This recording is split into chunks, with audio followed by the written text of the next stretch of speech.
វីដេអូរូបភាពតិចមែន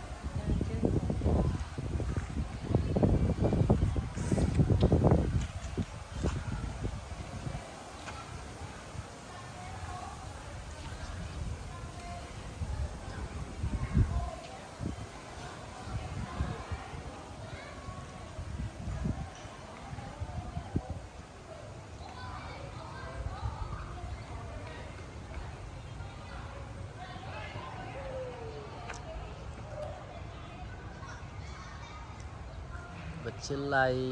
ប្រសិទ្ធនុមានសម្រស់ធម្មជាតិកាន់តែស្អាតឡើងហើយបងប្អូនជួយគ្រប់គ្រងវិទ្យាល័យប្រសិទ្ធនុចូលរួមអភិវឌ្ឍចូលរួមការពារបរិស្ថានទាំងអស់គ្នាព្រោះថាការការពារបរិស្ថានគឺជាភារកិច្ចរបស់យើងទាំងអស់គ្នា